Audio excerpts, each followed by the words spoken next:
अस्सलाम वालेकुम नाजरीन, प्रोग्राम टॉप स्टोरी के साथ मैं हूं आपकी मेज़बान सबा परवेज़। नाजरीन, मार्च का महीना हो और औरत मार्च के बारे में बात ना हो, ऐसा हो ही नहीं सकता।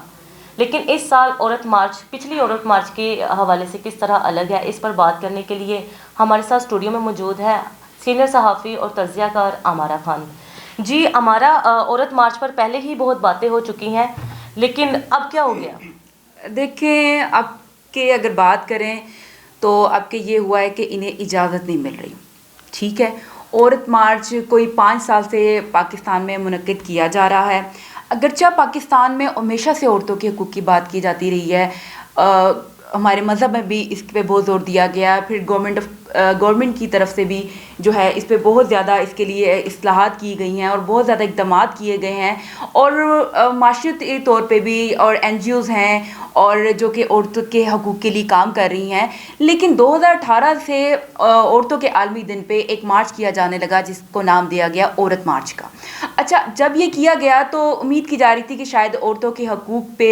जो एक कोशिश है वो तेज़तर होगी, लेकिन मसला ये हुआ कि उधर उसमें कुछ ऐसे स्लोगन्स शामिल किए गए जैसे मेरा जिस्म मेरी मर्ज़ी जैसे स्लोगन्स, जिसने इस मार्च को मुतनाज़ा बना दिया गया। और औरत के जो मेन इशूज़ थे जैसे कि उसका तहफ़्फ़ुज़ हो गया, उसके सेहत और तालीम का हक़ हो गया, उसकी जायदाद में हिस्से का हक़ हो गया, बेटा और बेटी के बराबर हकूक़ की बात हो गई, उसकी काम वाली जगह पे उसके बराबर के हकूक़, और इस तरह की बहुत सी चीज़ें हैं जैसे कि बराबर की तनख्वाह, और बहुत से ऐसे इशूज़ हैं जो औरतें फेस कर रही थीं और उसके लिए काम मज़ीद तेज़ होना चाहिए था, लेकिन वो काम नहीं तेज़ हुआ, बल्कि ये हुआ कि ये सब चीज़ें बैक में चली गईं। और जब मार्च आया और 8 मार्च की बात होती थी तो सिर्फ एक मुतनाज़ा मार्च की बात होती थी, वो था औरत मार्च। उसमें हर साल कोई नए से नए इश्यूज़, कोई ऐसी बातें हो जाती थी कि औरत तो बेचारी पीछे कहीं रह जाती थी और ये जो एक एजेंडा जो है वो हमारे सामने आ जाता था। अब कि ये हुआ है कि जो ज़िली हुकूमत है उनमें एक हमारी है DC हैं राफिया हैदर, उन्होंने इनको NOC नहीं दिया और उन्होंने जो है ना इसकी इजाज़त नहीं दी क्योंकि उनको लग रहा था कि जो अमन आमा है उसमें गड़बड़ हो सकती है। सेक्शन 144 के तहत उन्हें चीज़ का बिल्कुल हक़ है कि वो ऐसा कोई इक़दाम कर सकें, लेकिन अब ये मसला पड़ गया है कि अब इसके लिए बहुत ज़्यादा एहतजाज हो रहा है और स्पेशली जो है इंटरनेशनल लेवल पे जो पाकिस्तान के मुखालिफ ममालिक हैं वो इस बात को बहुत उछाल रहे हैं कि औरतों के हकूक़ के लिए एक मार्च निकलता था जिसको हुकूमत ने बंद करवाने की कोशिश की है। तो इसलिए फिर इसके ख़िलाफ़ जो है कुछ लोग अदालत में पहुंच चुके हैं जहां ये मसला चल रहा है, और देखें कि अब ये आगे किस तरीके से चलता है। आगे हालात का हमें कुछ नहीं कह सकते। अच्छा हमारा यहाँ पर हया मार्च की तो इजाज़त दे दी गई है, इस पर एतराज़ भी किया जा रहा है। देखिए, एक इसके साथ में ही जो है जहाँ ये औरत मार्च होता है साथ में ही उसी दिन एक हया मार्च किया जाता है जमात इस्लामी की तरफ से और उसकी इजाज़त दे दी गई है, NOC दे दिया गया, और इस चीज़ की वजह से और ज़्यादा इसको इशू बनाया जा रहा है कि जो एक इस्लामी सोच रखने वाली तंजीम है उसके मार्च को इजाज़त दे दी गई है और हमारा जो एक मार्च है उसको इजाज़त नहीं दी गई है। तो एक पाबंदी का मसला है और फिर हया मार्च को इजाज़त दे दी गई है, तो ये एक अलग एक इशू बन गया है। एक जो मुखालिफ जैसे ख़ास तौर पर इंडिया में ये प्रोपेगेंडा किया जा रहा है कि जी इंतहा पसंदों को जो है आगे पाकिस्तान में आने दिया जा रहा है और जो ऐसे लोग जो औरत के हकूक़ की बात कर रहे हैं उन पे पाबंदियाँ लगाई जा रही हैं। इंटरनेशनल मीडिया पर भी इस बात को बहुत ज़्यादा उछाला जा रहा है। हाँ जी, वही मैं आपको कह रही हूँ ना कि इंटरनेशनल मीडिया जो है वो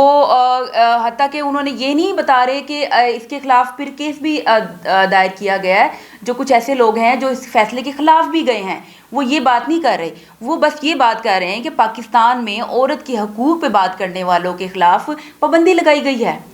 तो अब ये जो है अब देखें क्या होता है, अदालत में भी ये बात है और फिर कुछ गवर्नमेंट के हाथ में भी है कि देखें अब ये 8 मार्च को होता क्या है कि औरत मार्च होता है या नहीं होता है। लेकिन सबा अगर आपने तो बात औरत मार्च की लेकिन क्योंकि 8 मार्च भी आने वाला है तो मैं इस पर बात करूँगी कि देखें औरतों को किसी मार्च के होने ना होने से उस तरीके से फ़र्क नहीं पड़ता। आम औरतों को, काम करने वाली औरतों को फ़र्क तब पड़ता है जब उनके हकूक़ के लिए वाकई काम हो, सिर्फ बातें ना हो, उनके हकूक़ को मुतनाज़ा ना बनाया जाए और उनको इस तरीके से इक़दामात ना किए जाएँ कि वो बैक पे चली जाएँ और असल मसला पीछे चला जाए और जो इश्यूज़ हैं बिला वजह के वो सामने आ जाएँ। تو ہماری تو یہی کہنا ہے کہ عورتوں کے حقوق کے لیے واقعی کام کیا جائے اور صرف باتیں نہ کی جائیں اور متنازع چیزوں کو سامنے نہ لایا جائے، بلکہ صحیح معنوں میں جو کام کرنے کی ضرورت ہے وہ کیا جائے۔ اچھا، ہمارا عورت مارچ سے عورتوں کو کچھ فائدہ بھی ملا ہے، کچھ حقوق ملے ہیں یا نہیں؟ دیکھیں، وہی میں نے آپ کو کہا ہے کہ یہ 5 سال ہو گئے اس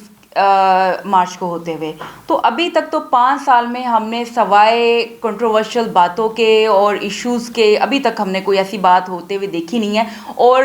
پورا سال تو اس کا ذکر ہوتا نہیں ہے، لیکن مارچ کے آتے ہی یہ جو ہے لوگوں کی زبانوں پہ چڑھنا شروع ہو جاتا ہے کہ ہاں جی عورت مارچ آ گیا، اس میں کیا ہوگا۔ اور میرا ٹھیک ہے، بات کریں گے تو مسئلہ حل ہوگا، لیکن بات بھی اس طریقے سے کی جائے کہ جو اس مسئلے کو سولو کرے، نہ کہ اس مسئلے کو مزید بگاڑ دے۔